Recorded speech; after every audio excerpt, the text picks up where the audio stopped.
Que le Seigneur vous bénisse. Je vais inviter le pasteur Bolalima pour son intervention.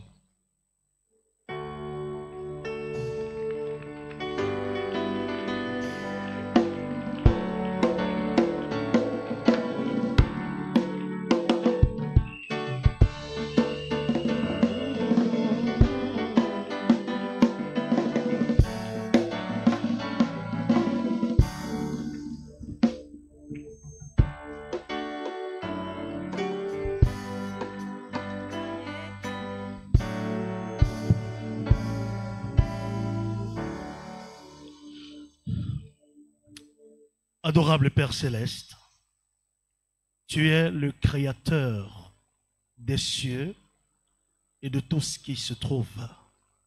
Le créateur de la terre et tout ce qui est, et le créateur de la mer et tout ce qui est. Tu es l'entrepreneur des entrepreneurs.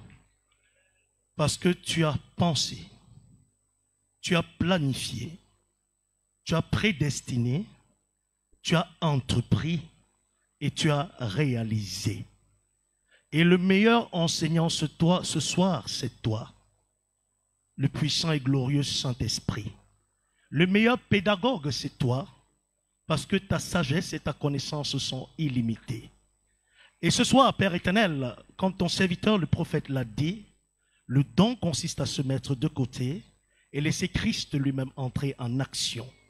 C'est pour ça, ô Père éternel, que ton serviteur que je suis, serviteur inutile, je m'ôte du chemin, je te prie de prendre le contrôle et la direction de l'auditoire et qu'à cette jeunesse, à ton peuple, Seigneur, tu puisses transférer, inculquer, Père éternel, les outils et les compétences de l'entrepreneuriat. C'est au nom de Jésus-Christ, nom par lequel tu as pris l'engagement de nous accorder toutes choses, que nous t'appelons en scène. Ceci est pour ta seule gloire. Amen. Que le Seigneur vous bénisse. Veuillez vous asseoir une minute. Je vous salue tous dans le merveilleux nom du Seigneur Jésus-Christ. À travers les écrans, je salue le patriarche, l'apôtre Alosa, et je lui suis infiniment reconnaissant pour le choix porté sur ma modeste personne. Je vais saluer avec tous les honneurs le coordonnateur, le patriarche, notre papa, qui depuis nous met sous un encadrement de qualité. Papa Baoya Samuel, que Dieu te bénisse. Je vais également saluer mon père, parce que je lui dois beaucoup, l'apôtre Ndeke Jean-Baptiste, que Dieu te bénisse, papa. Je salue, j'aime l'appeler, je l'aime beaucoup, je l'appelle mon oncle spirituel, le pasteur Baba Bom, que Dieu te bénisse aussi. Je salue mon père aussi, de l'autre côté du village, là-bas, l'ancien Papa Biala, que Dieu te bénisse. Je salue le comité d'organisation.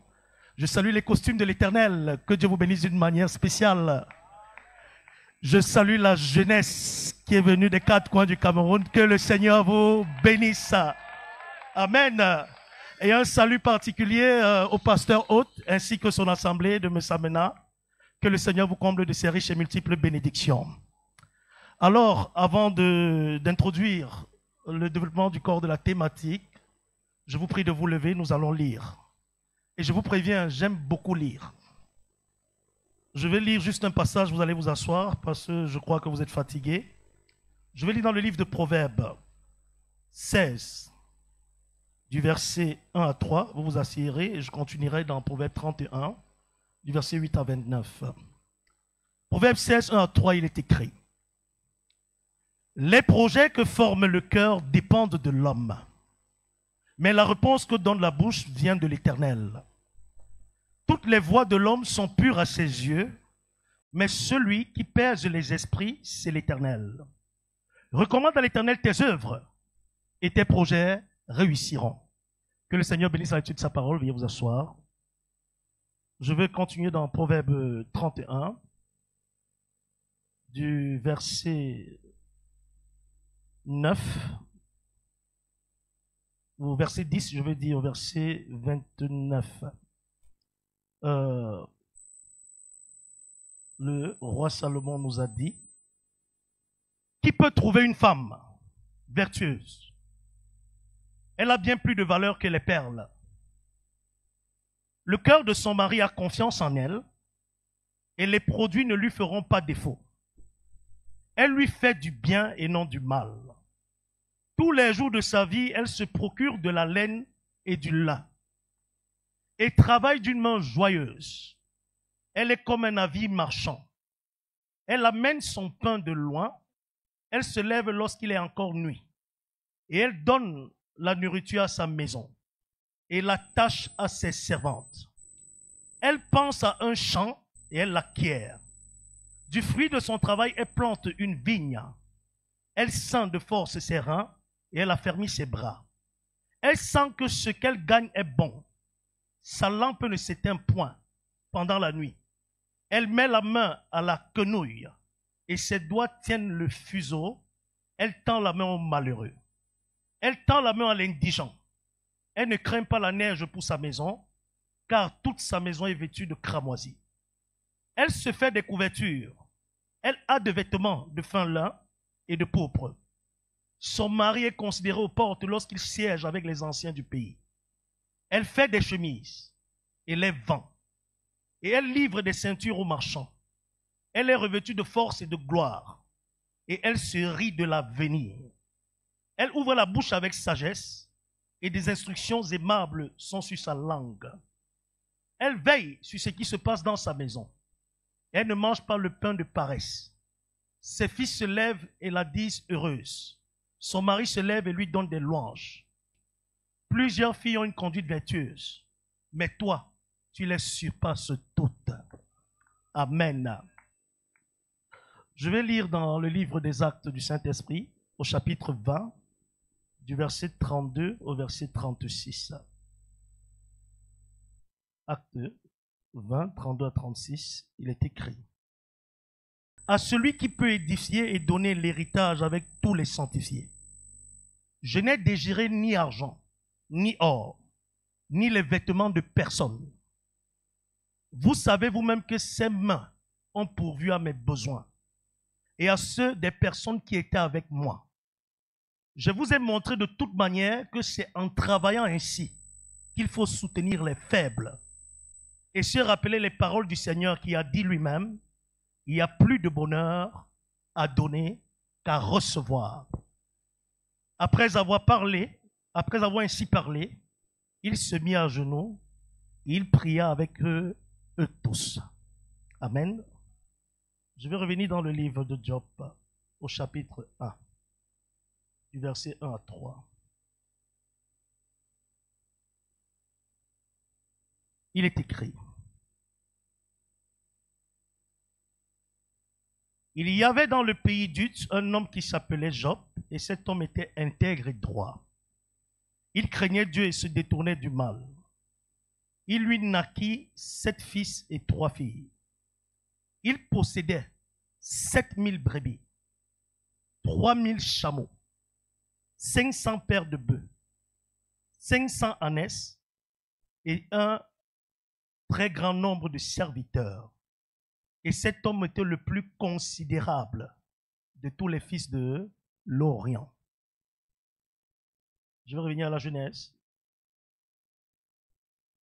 au verset 13. L'Éternel te donnera la victoire sur tes ennemis qui s'élèveront contre toi.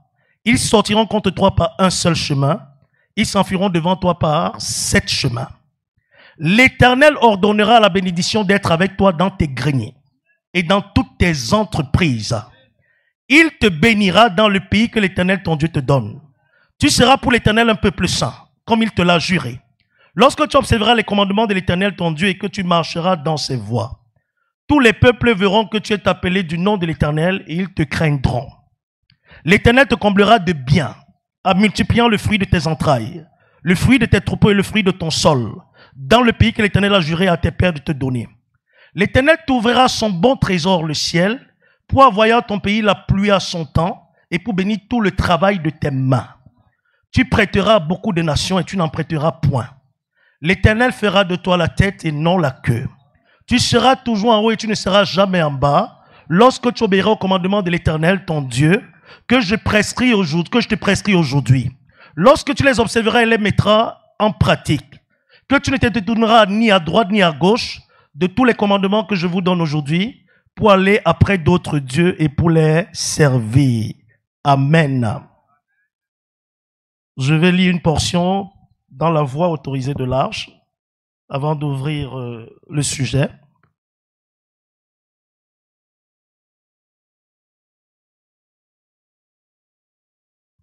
Je lirai dans le message Les investissements, au paragraphe 39, prêché le 3 août 63, il dit: aussi, pour un homme d'affaires, garder son argent dans sa poche n'est pas une bonne chose. Si vous gardez votre argent dans votre poche, cela ne vous rapportera rien. Mais vous devez l'investir quelque part, le placer. Alors, faites attention à ce que vous faites. Que le Seigneur bénisse la lecture. Je suis Lionel Amambola Lima. Je me suis présenté tout à l'heure, fils du pasteur Ndeke, berger de la voix de l'épouse de Fumban, de Koutaba et du Life El Shaddai Tabernacle de Bafia. Je suis avec vous aujourd'hui pour parler de l'entrepreneuriat. J'ai voulu commencer par la Bible pour que nous comprenions que l'entrepreneuriat ne sort pas du commun des hommes. C'est quelque chose qui vient de Dieu.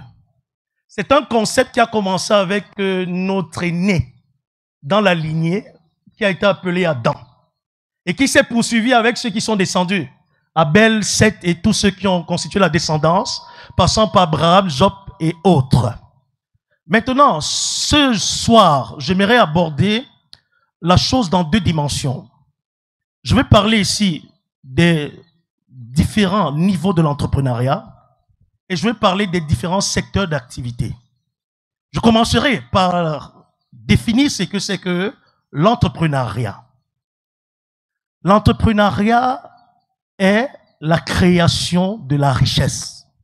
En français simple, c'est créer l'argent.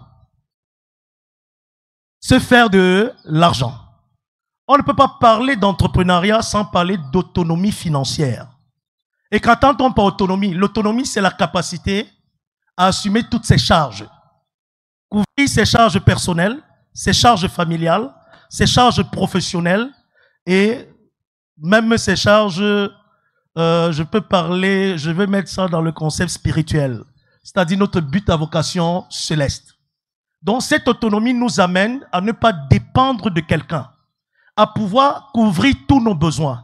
Donc on ne peut pas parler d'un entrepreneuriat qui ne nous rend pas libres financièrement, qui ne nous donne pas une capacité d'assumer nos charges. C'est pour ça qu'il faudra faire la différence ici entre ceux qui parlent d'entrepreneuriat, mais qui ne parviennent pas à subvenir leurs besoins, et ceux qui parlent d'entrepreneuriat et puis qui parviennent non seulement à subvenir à leurs besoins quotidiens, même aussi à sauvegarder l'avenir, c'est-à-dire planifier des projets et les réaliser.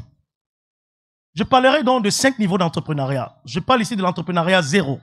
L'entrepreneuriat zéro ici, c'est la phase de conception, c'est-à-dire on a une idée d'un projet. La phase de démarrage, comment on veut démarrer ce projet, comment on veut démarrer d'une activité, et la phase de lancement, comment faire décoller cette activité. Ça, c'est le niveau 1 de l'entrepreneuriat. Puis nous parlerons de l'entrepreneuriat 1 qui est le niveau 2, c'est la phase de croissance. C'est-à-dire quand on commence à gagner du bénéfice sur le capital que nous avons investi.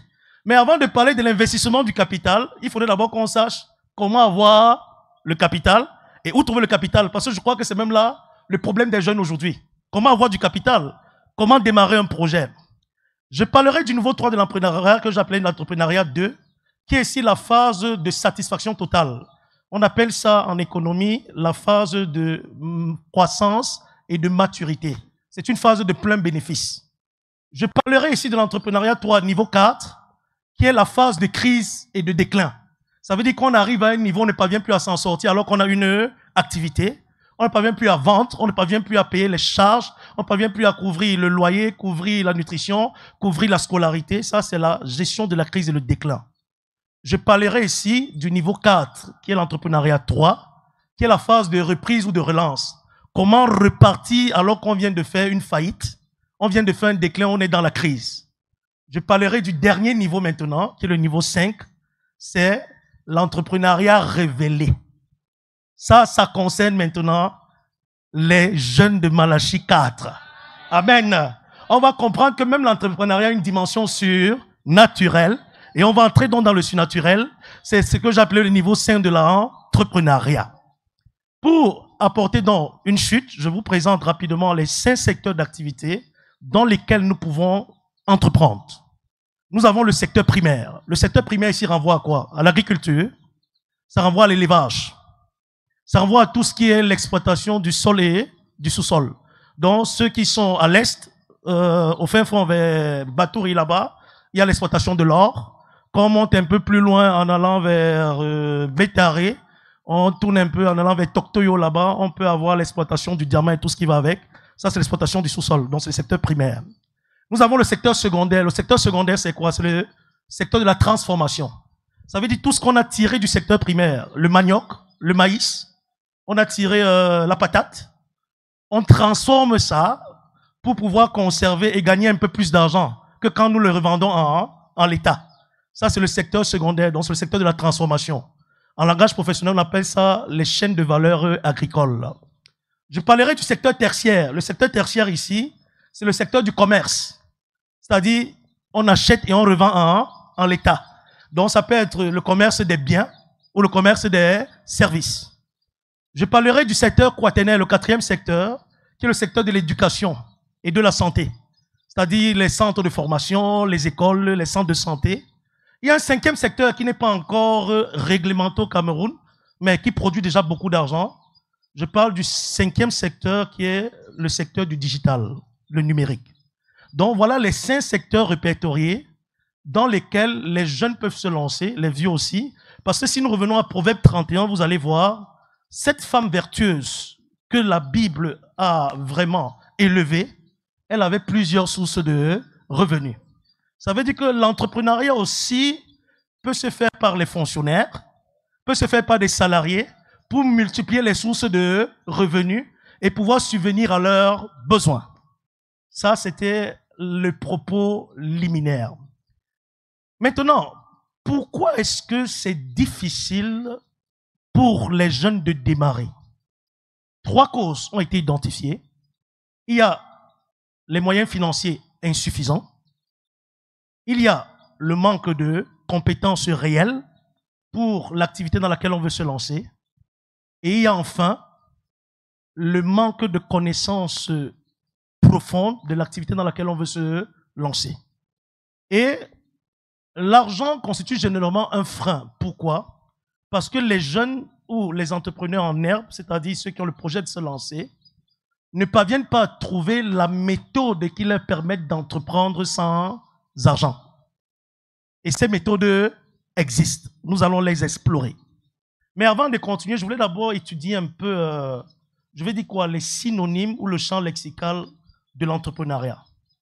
Hein? Le champ lexical de l'entrepreneuriat, on va parler d'entrepreneur, on va parler d'entreprise, on va parler d'entreprendre. Tout ça renvoie à l'entrepreneuriat. Mais on peut aussi classer 2 catégories. Il y a une première qu'on appelle activité, ça veut dire on mène une activité, on vend quelque chose qui nous produit un revenu. Il y a une seconde phase qu'on appelle entreprise. Là-bas, c'est déjà un peu plus structuré. Ça veut dire que c'est une organisation qui a les outils, qui a les ressources, qui a la méthode et qui met un capital pour récolter un bénéfice. Mais revenons dans le sens même profond de l'entrepreneuriat. Au Cameroun, il y a une difficulté majeure et qui s'étend un peu en Afrique centrale. Je suis aussi formateur en entrepreneuriat. Sur la plateforme des Nations Unies, je suis certifié au BIT, Bureau international du travail. Donc, ça nous amène à aller en Côte d'Ivoire un peu partout pour pouvoir former les jeunes en entrepreneuriat. Le problème que nous avons, en fait, est un problème de transfert de compétences. Ce n'est pas un problème de manque d'opportunités. Parce que quand nous regardons, nous levons les yeux, dans toutes les 10 régions, il y a des opportunités. C'est pour ça qu'on ne peut pas parler d'un entrepreneuriat universel. Mais on va parler d'un entrepreneuriat local, d'un entrepreneuriat inclusif. Parce que chaque région a ses spécificités. Chaque région a ses particularités. Ça veut dire qu'on ne peut pas entreprendre à l'ouest comme on entreprend à l'est. On ne peut pas entreprendre à l'est comme on entreprend au nord. On peut pas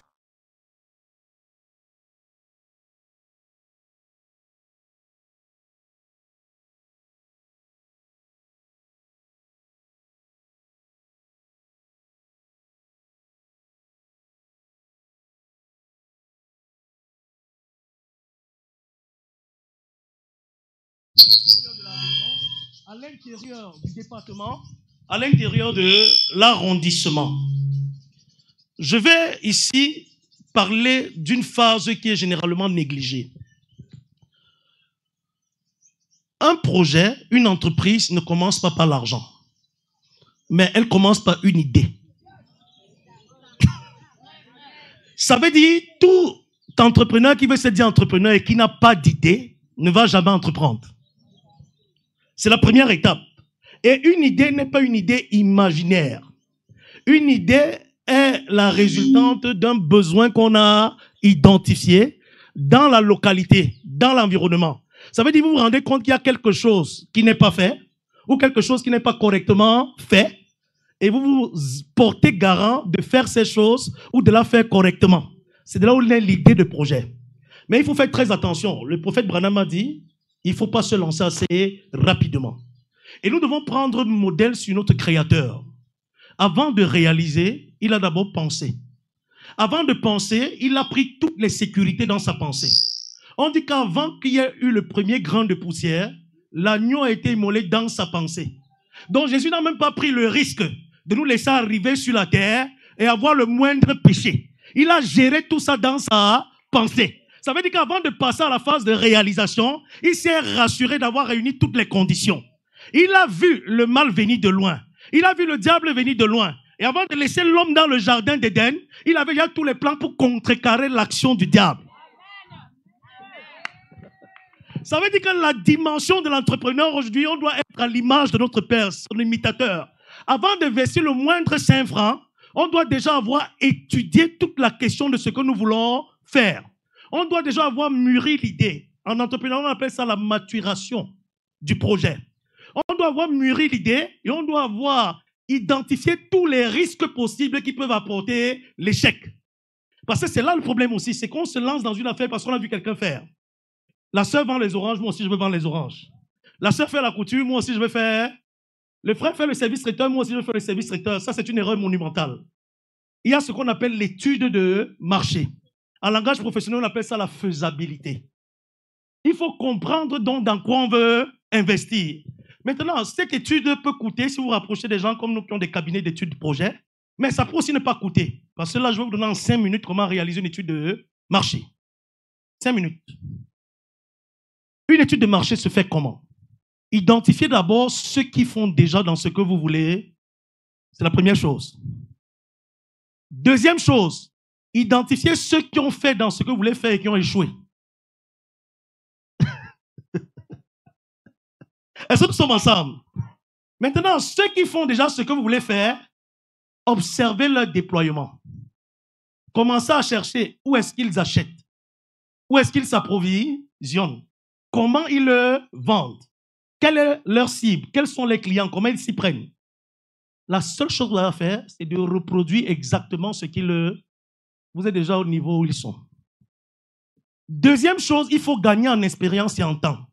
Allez vers ceux qui ont déjà fait ça et qui ont échoué et discuter avec eux sur les causes de leur échec et les conséquences qu'ils ont dû supporter. Ça fait qu'avant d'investir le moindre 5 francs, vous avez déjà un regard sur tout ce qui peut être comporté comme risque dans ce que vous voulez faire. Une fois que vous avez récolté ça, vous avez déjà un minimum d'informations qui vous permettent de comprendre dans ce dans quoi vous voulez vous lancer. Et le troisième niveau, c'est de chercher quelqu'un qui peut vous former dans ce dans quoi vous voulez investir pour que vous vous appropriez de quoi? Des capacités nécessaires à maîtriser l'activité et à anticiper sur les risques.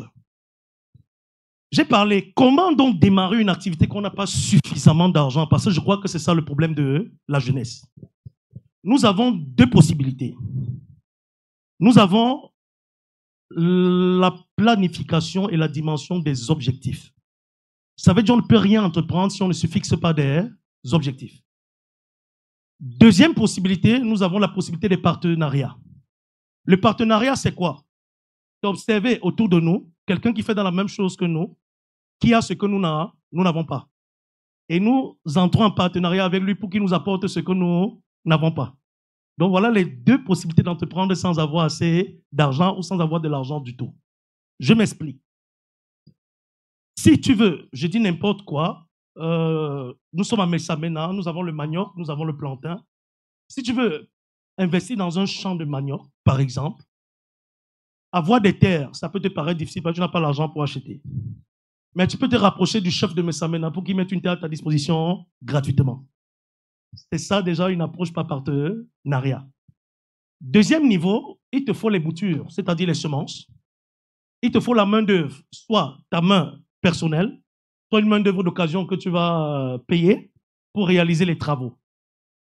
Le coût de réalisation d'un champ, d'un hectare de manioc en semences ordinaires, c'est 655 000. C'est déjà étudié. Vous allez faire le plan d'investissement, c'est 655 000 maximum. Minimum, c'est 450 000, un hectare de manioc en minimum. Je prends le minimum, 450 000, et je me dis que les 450 000, tu ne les as pas. On s'est dit, maintenant, on a déjà un objectif. Notre objectif, c'est quoi? Un hectare de manioc. On connaît le coût. Le coût, c'est 450 000. On connaît le chef qui peut nous donner un hectare. Maintenant, les 450 000, comment on fait pour les avoir? Les 450 000 vont servir à quoi? Défricher, labourer, acheter des semences, planter, tacler, buter. Voilà à quoi vont servir les 450 000. Maintenant, si je ne les ai pas, je peux me substituer à la force de travail. Je l'ai fait moi-même. Maintenant, comment avoir des boutures? Je me dis peut-être que c'est 10 000, je ne sais pas, 10 000 boutures à l'hectare, c'est ça? Voilà, on a 10 000 boutures à l'hectare. Combien va me coûter une bouture? Je pense le prix classique qu'on a, c'est 25 francs. Je ne sais pas combien ça coûte ici, ça peut coûter 10 francs. Ça veut dire que si on a 10 000 boutures à 10 francs, les boutures reviennent à 100 000. Du coup, je me dis, au lieu d'attendre 450 000, je peux avoir 100 000, ça me donne les boutures et moi-même, je constitue la force de travail. Donc, mon projet, sa faisabilité est comment revue à la baisse. Au lieu de 450 000, je peux commencer avec 100 000. Maintenant, comment avoir les 100 000? Parce que ça peut encore être un problème. Alors, il y a ce qu'on appelle la planification de l'objectif. Je peux me dire, comme je n'ai pas les 100 000, je peux me fixer la campagne de l'année prochaine, mars. Je me fixe un objectif sur 6 mois. Du coup, comment avoir 100 000 à 6 mois? Je divise 100 000 par 6. Ça me revient sensiblement à, je vais dire, 17 000 par mois. Du coup, pour atteindre mon objectif à mars, il me faut avoir 17 000 par mois. Maintenant, 17 000 par mois, l'objectif est resté lointain, j'éclate ça en semaine. 17 000 divisé par 4, ça me fait sensiblement 4 350 par semaine. Je ramène ça au jour, je divise les 4 350 par 5 seulement. Ça me fait moins de 1 000 francs par. Donc, à ce niveau, l'objectif devient déjà facilement atteignable. Ça veut dire qu'il faut que je trouve 1 000 francs par jour pour avoir mon hectare de manioc en mars 2026. C'est faisable?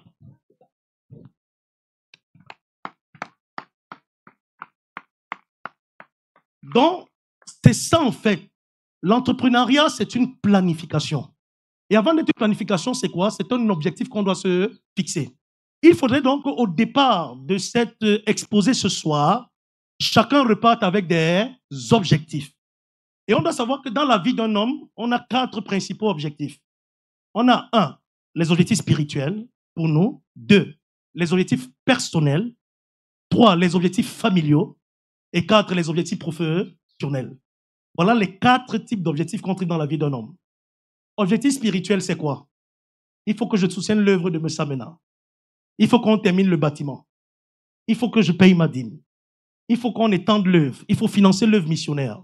Et ça, je dois me fixer un objectif. Objectif personnel, il me faut une formation en culture, en transformation de manioc. Ça me coûte peut-être, je dis n'importe quoi, 50 000 l'année. Un objectif personnel.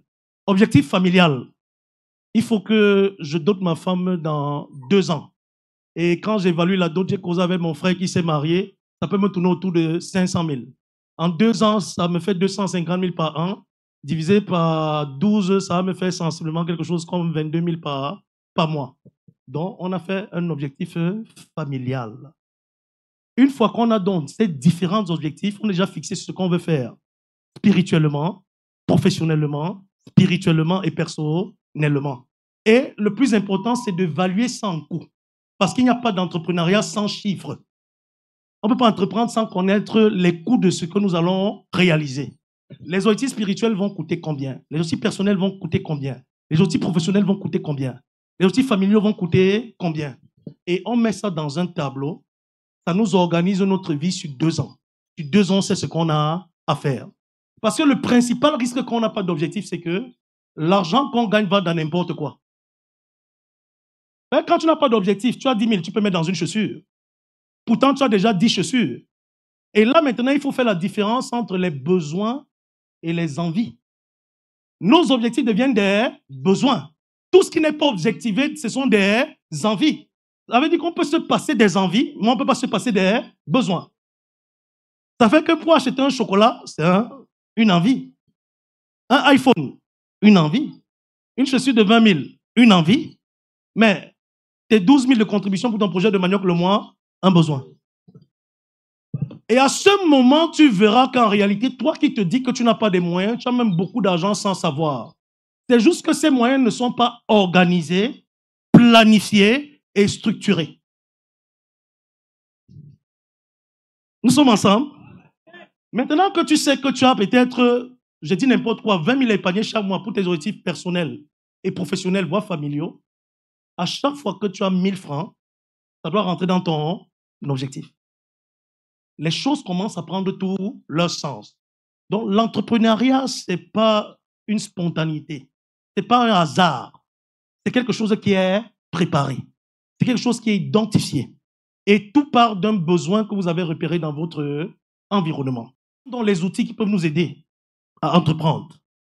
Premièrement, nous avons les actions à mener pour atteindre l'objectif. On a un objectif. Quelles sont les actions à réaliser pour atteindre un objectif?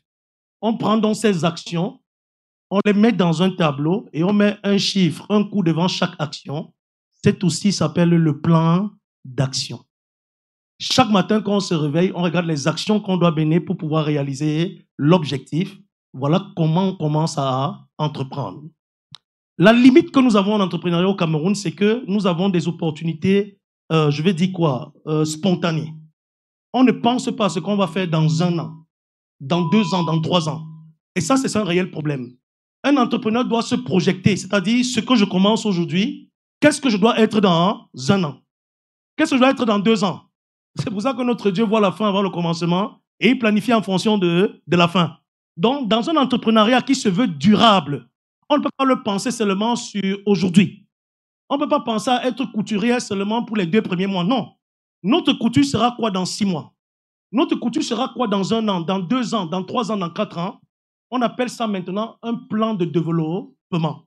Donc, le plan d'action, c'est pour le court terme et le plan de développement, c'est pour le moyen et le long terme. Donc, les 1 hectare de manioc que je vais réaliser dans 6 mois, dans 2 ans, qu'est-ce que ça sera?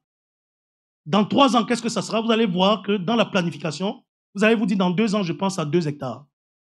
Dans 3 ans, je passe à 4. Du coup, tu ne vas pas avoir tes 2 premiers millions et mettre tout ça dans la voiture. Parce que tu as déjà un plan de développement. Donc, tu es déjà en train de planifier l'avenir dans le présent.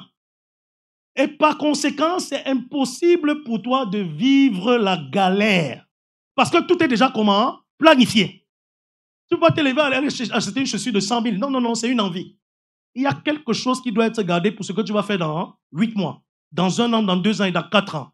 Et ce plan de développement donc, te permet de projeter ta durée, ton entrepreneuriat dans le moyen et le long terme. Et tu dois te dire que d'ici 5 ans, parce que normalement, tu ne peux pas cultiver 1 hectare cette année. L'année prochaine, tu cultives 1 hectare. L'année prochaine, tu cultives 1 hectare. Mais réellement, tu sais pas où tu es en train de partir.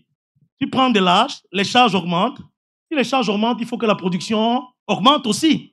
Pour que cette partie d'augmentation de la production puisse couvrir les charges. Mais si les charges augmentent sans que la production augmente, à un moment, tu vas faire du surplace. Tu vas te dire que ce que tu es en train de faire ne te produit pas, ne te rapporte pas. C'est simplement parce qu'il n'y a pas eu une planification. Les enfants grandissent. Les enfants qui étaient à la CIL seront au lycée. Après le lycée, seront en l'UNI. Tu ne peux plus garder le même modèle de revenus. Parce que tes revenus vont s'amenuiser. Et quand tu ne parviens plus à couvrir tes charges, tu passes à ce qu'on appelle l'endettement. Tu commences à vivre sur les dettes. Et si le modèle de production ne change pas, tu passes au surendettement. Là, tu vis déjà au-dessus de tes... Est-ce que jusque-là, c'est bon? Là, nous avons pris l'entrepreneuriat zéro. Ça, c'est le démarrage. Comment se passent donc maintenant les partenariats? Je vais prendre un exemple de quelqu'un que j'ai encadré. Il a eu un bon projet, mais il n'avait pas l'argent pour avoir les locaux, pour avoir l'équipement. Alors, je fais un tour au Fonds national de l'emploi dans la ville où j'étais. Je me rends compte qu'ils ont un bâtiment qui n'est pas utilisé. Je guette par la fenêtre. Dans ce bâtiment-là, je vois des fauteuils de bureau, des ordinateurs. Je lui dis, tu es déjà inscrit au Fonds national de l'emploi? Il me dit oui. Je lui dis, montons ton projet et on dépose au Fonds national de l'emploi. Tu demandes l'utilisation des locaux. On a monté le projet, il a fait une demande au directeur général sous couvert le directeur régional. On lui a accordé gratuitement les locaux. Il a la salle, les chaises, les ordinateurs sans dépenser 5 francs. Donc, le partenariat est un modèle de démarrage qui nous permet de démarrer sans avoir de l'argent. Je prends une autre dimension de partenariat. Tu as ton manioc. Tu veux le vendre en l'état, mais il ne va pas te rapporter grand-chose. Tu décides de le trans. Et le premier niveau de la transformation, c'est d'abord la farine de manioc. Nous sommes d'accord. Avant de faire quoi que ce soit, on le transforme d'abord en farine pour faciliter la conservation. Bon, je me dis que vous connaissez les méthodes de conservation pour éviter que l'air n'entre, il y ait fermentation et tout ce qui va avec. Une fois que tu as ta farine de manioc, tu as deux autres possibilités.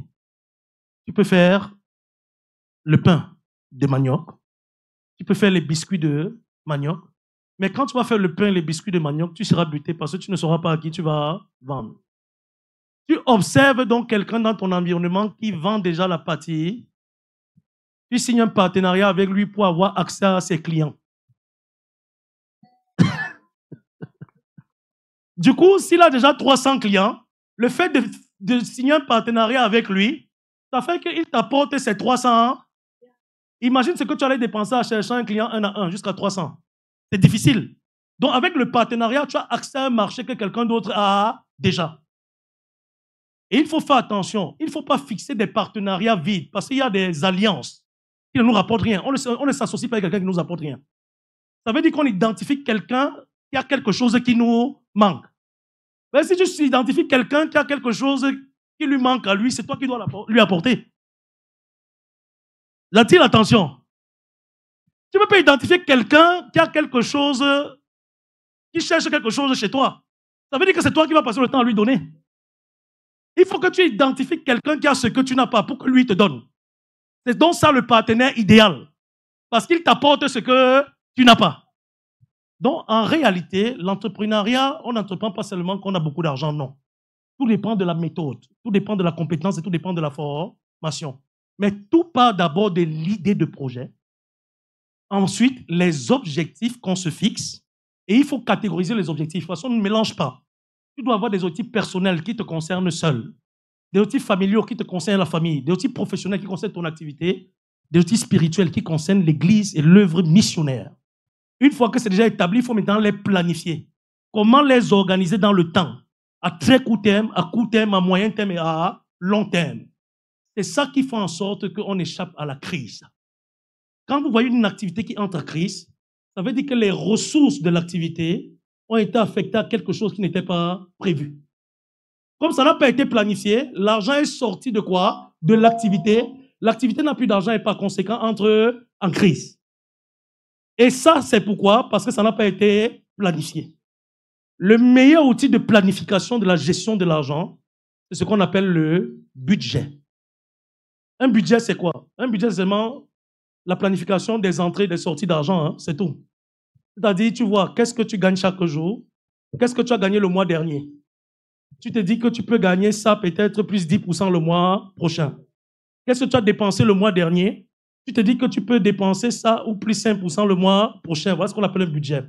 Donc, pour bien tenir un budget, je vous propose d'avoir une fiche de recettes d'entrée d'argent et une fiche de dépenses. Parce que le contrôle de l'argent commence quand on commence à contrôler ses entrées et ses sorties. Sinon, vous ne saurez jamais ce que vous avez dépensé. Je prends un cas à Batouri, où je suis allé former des entrepreneurs. J'ai quelqu'un qui a 5 hectares de bananes plantains là-bas. Il me dit, pasteur, je ne comprends pas. J'ai 5 hectares de bananes plantains, mais je ne m'en sors pas, je suis endetté. J'ai dit, comment tu fais? Il m'a expliqué. J'ai dit, je viendrai passer une journée ou 2 journées avec toi. Donc, ma formation, c'était d'aller passer la journée avec lui. Je rentre le soir. J'observe comment il travaille. Je me suis rendu compte que quand sa belle-mère vient, il coupe 5 régimes au champ, il lui donne. Un ami arrive, il coupe 2 régimes, il lui donne. La voisine a faim, il coupe le régime, il lui donne. Chaque bananier que tu as au champ, c'est le capital.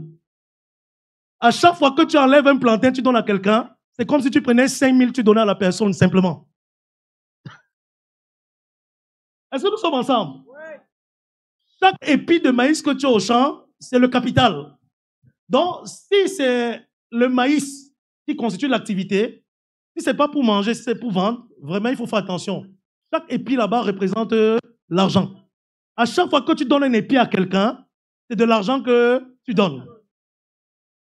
Je distribue un produit. Je vais taire le nom du produit. Alors, mon directeur commercial me dit, non, vraiment, directeur, j'ai donné 20 boîtes à tel, 50 boîtes à tel, c'est dur de recouvrer. Je lui ai dit, assieds-toi.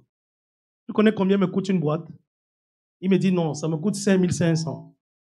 Donc, quand tu donnes une boîte à quelqu'un, c'est comme si tu es entré dans mon porte-monnaie, tu as pris 5 500 et tu lui as donné. Donc, tu as pris 5 500 fois 20, tu as donné. Tu as pris 5 500 fois 10, tu as donné. Maintenant, tu as les poulets dans la cour. Un frère te rend visite, tu tues un poulet. Une soeur te rend visite, tu tues un canard. Je n'ai pas dit que c'est mauvais, hein, mais je suis en train d'aller quelque part. Quoi? Je suis en train d'aller quelque part. On n'a pas encore touché la partie révélée. Quand il va s'arrêter, on va entrer dans la révélation. On est encore au niveau 0. Alors, si tu as fait un élevage de 100 poulets et que le coût de production, parce qu'on sait que le coût de production d'un poulet de chair, c'est 2300 hein, pour ceux qui font l'élevage. 2300, 2400, 2500. Ça veut dire que quand quelqu'un te rend visite, quand tu tues un poulet, tu viens de lui donner 2500. Tu tues 3 poulets, tu viens de lui donner pratiquement 7500. Et ça sort du KPI. Je voulais donc parler ici de la notion d'activité génératrice de revenus. AGR. Pourquoi? Il faut faire la différence. L'essentiel de l'entrepreneuriat, c'est de sécuriser le KPI, le capital. Le capital n'est pas le revenu. Le revenu, c'est le profit que rapporte le capital. Paix à son âme, à l'époque, on a développé un projet avec Kadi Defosso. Alors, l'investissement dans ce projet, c'était dans les 350 millions. On a présenté tous les rendements et tout. Après, il nous dit à la fin, vous dites que le projet la rapporte combien sur 1 an? On lui dit 120 millions. Il dit que c'est un mauvais projet, il ne finançait pas. On ne comprenait pas. On dit non, le profit c'est 120 millions, il dit qu'il ne met pas son argent dedans. Le comptable nous dit, vous savez quoi? Il est en train de chercher où est passé son capital. Il fallait lui dire que le projet lui rapporte 350 millions plus 120 millions. Donc, il cherche son capital depuis dans ce que vous présentez, il ne trouve pas. Dans la deuxième présentation qu'on a fait, on a dit que le projet rapporte 470 millions. Il a dit, c'est bon. Envoyé à la comptabilité parce qu'il a vu son capital. Donc, une activité génératrice de revenus, quand le capital ne bouge pas, le capital est là et on vit du profit. Mais dès le moment où on commence à toucher le capital, on est dans une activité mais qui ne génère plus de revenus. Ça veut dire qu'on est en train de détruire le capital progrès. Et un matin, quand on se lève, on a fait...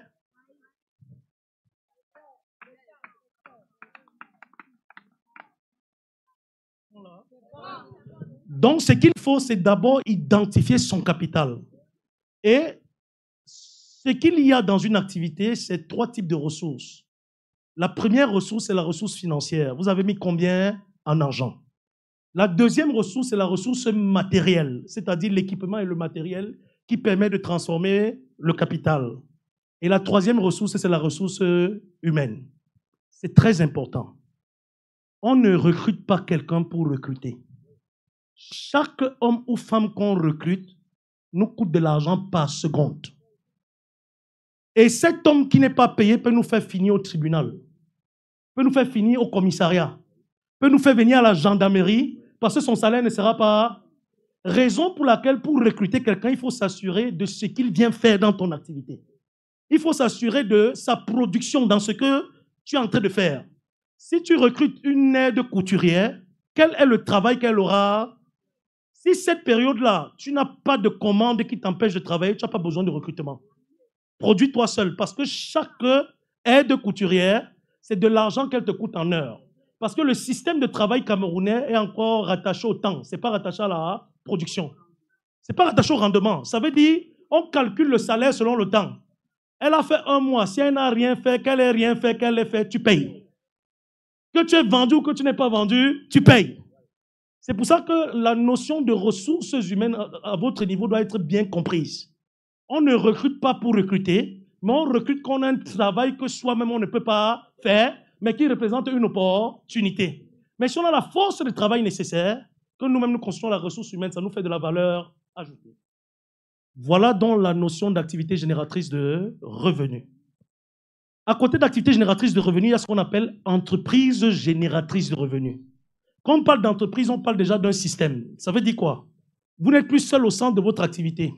Vous avez créé un système qui peut se développer sans vous. Que vous soyez là ou que vous ne soyez pas là, l'argent produit sans vous. Et il faudrait donc que ce système-là, vous identifiez le capital et vous identifiez le bénéfice. Et avant de recruter une seule ressource humaine, il faut qu'on s'assure déjà de ce qu'elle vient produire. Si sa production n'est pas clairement définie, ne commençons pas. Il faut donc évaluer les risques. Là, c'était dans le niveau 1 de l'entrepreneuriat local. Ça, c'est le démarrage. Nous allons passer maintenant à l'entrepreneuriat 1 qui est le niveau 2, qui est la performance. La performance ici exige que nous puissions nous assurer que ce que nous faisons nous rapporte un revenu de manière continue. Et il faut bien structurer comment sera réutilisé le revenu que nous prenons. Parce que normalement, si 10 000 nous rapporte 5 000 francs, il ne faut pas que nous consommons tous les 5 000. L'activité ne grandit pas.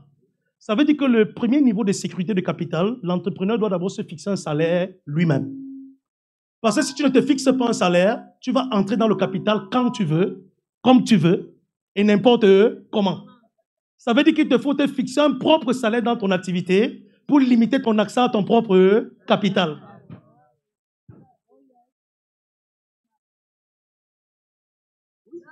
Tu ne vas pas faire un bénéfice de 5 000.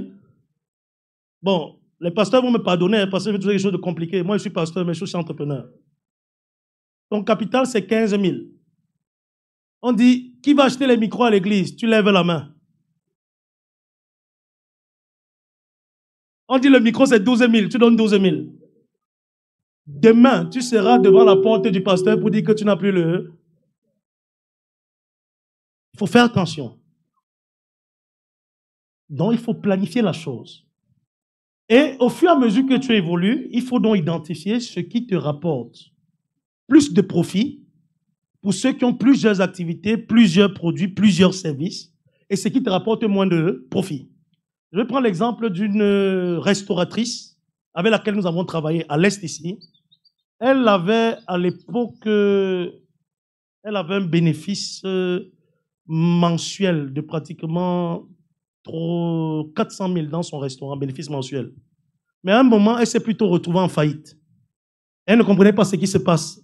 Elle est en faillite, mais la clientèle a augmenté. Alors, elle cherchait à comprendre. On lui a donné notre contact, elle a fait appel à nous. Alors, elle dit, mais l'activité augmente, les clients augmentent, mais l'argent disparaît.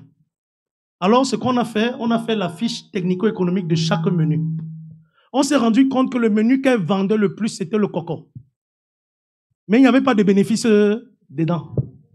Donc, c'est le coco qui a absorbé le bénéfice de tous les autres menus et l'a mené à faire faillite.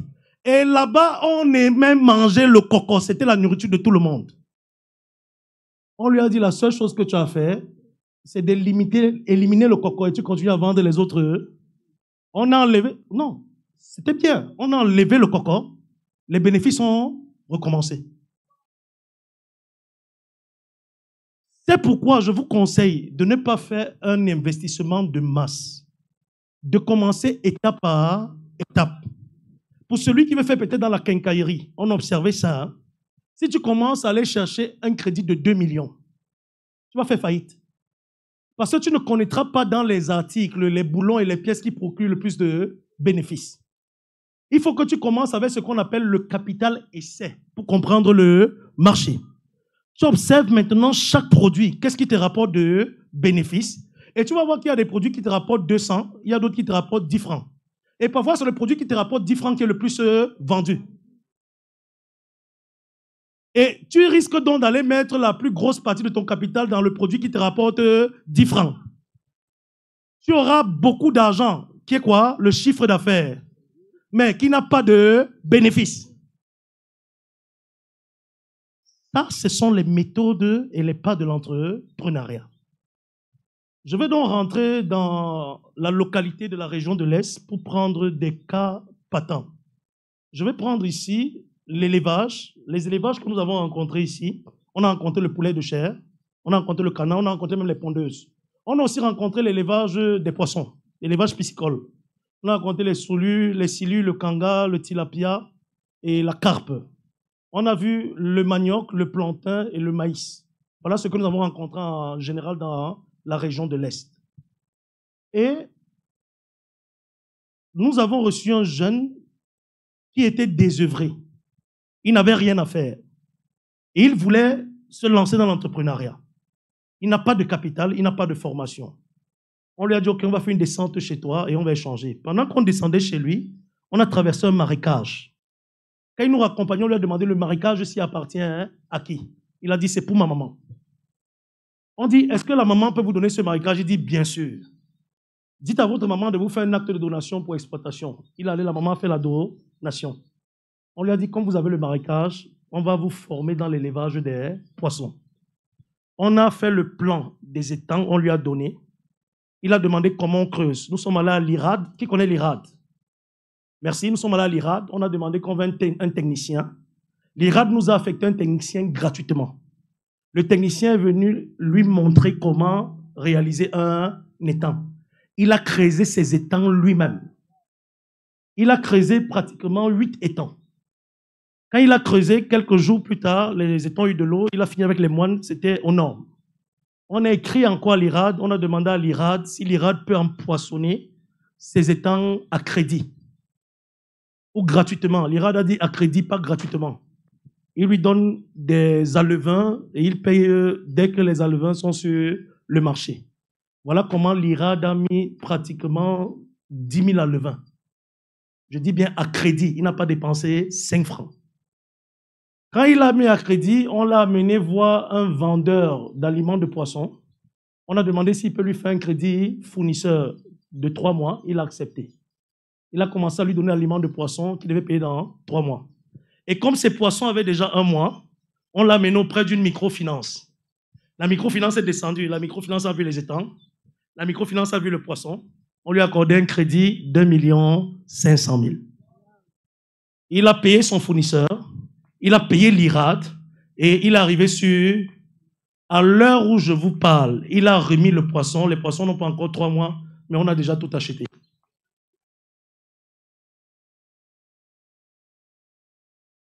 Je crois que là, c'est terre à terre, n'est-ce pas? On est donc dans le niveau 2 de l'entrepreneuriat. Passons dans le niveau 3, où on va parler de la maturité à la saturation. C'est une phase où on ne peut plus seulement avoir une seule activité. Il faut diversifier les revenus pour réduire les risques. Ça veut dire que si on a le poisson, il faut penser à une autre activité qui peut rapporter de l'argent. Alors, qu'est-ce qu'on te propose? On te demande de construire des bâtiments en pilotis au-dessus des étangs de poissons et tu mets les porcs. Les excréments des porcs, c'est la nourriture du...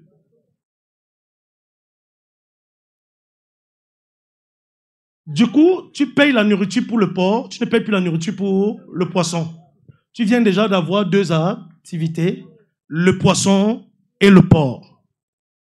On peut passer au niveau 4. Merci, je crois que là c'est très pratique, n'est-ce pas?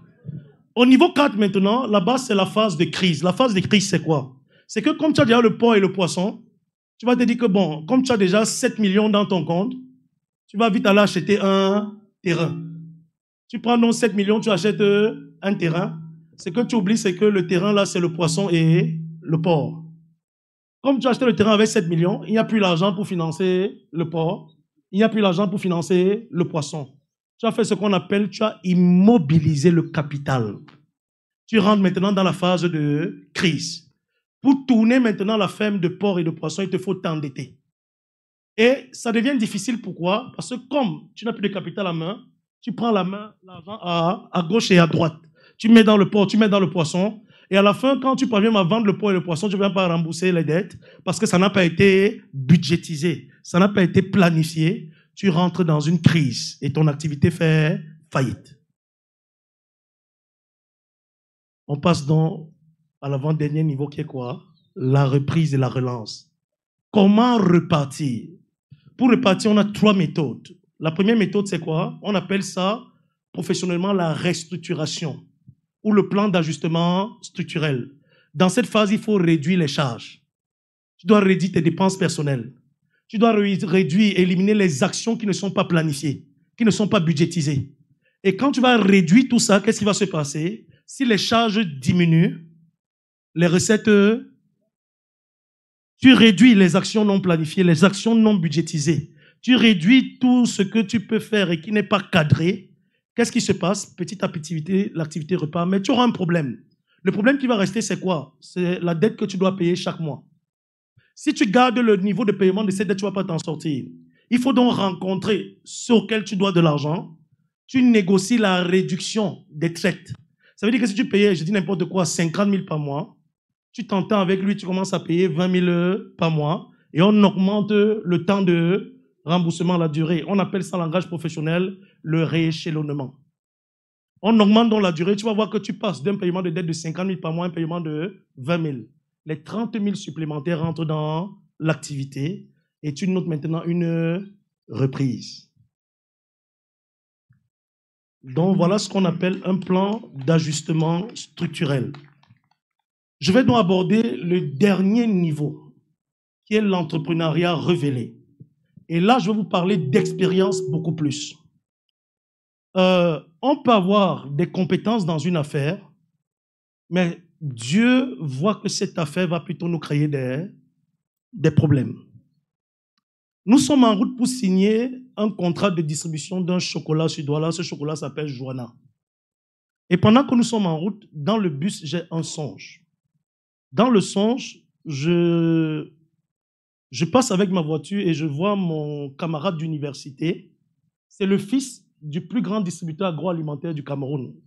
Lui est allé faire ses études au Canada. Donc il est rentré reprendre les activités de son père. Et dans le songe, je garde la voiture, il monte donc dans la voiture. Il me dit que Alima, tu fais déjà dans quelle activité? Je lui dis que non, Lolo, je suis là, je vais me lancer dans la distribution alimentaire. Je vous dis, c'est dans le songe. Hein? Et j'étais dans le bus en train d'aller signer le contrat. Il me dit, mon cher, ce n'est pas une bonne idée. Nous, on a fait faillite. Je dis, ok.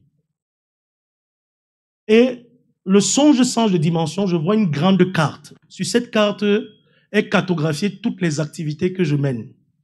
Et dans ces activités-là, je vois une main qui enlève la distribution des produits agroalimentaires et la voix me dit, ne touche pas à ça. Le doigt vient se placer sur l'activité principale que je fais. Concentre-toi sur cette... Je descends du bus, mes frères. Je signe le contrat, je ne signe pas.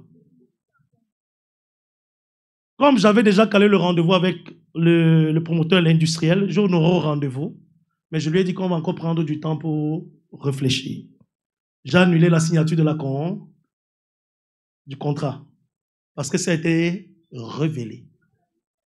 Ça veut dire quoi? Dans le message, les esprits séducteurs, je vais paraphraser, le prophète dit ce sont les démons qui rendent les conditions de vie des croyants difficiles. Ça veut dire que le Seigneur a déjà vu où Satan va te coincer. Il te révèle ça en avance.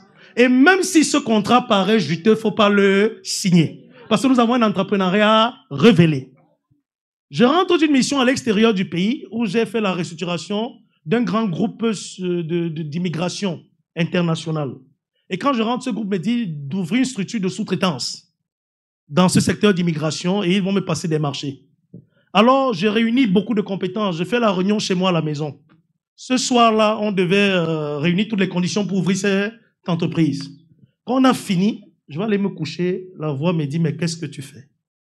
Rappelle-toi de David, qui s'est arrangé à sortir, à déplacer l'arche sans consulter le prophète.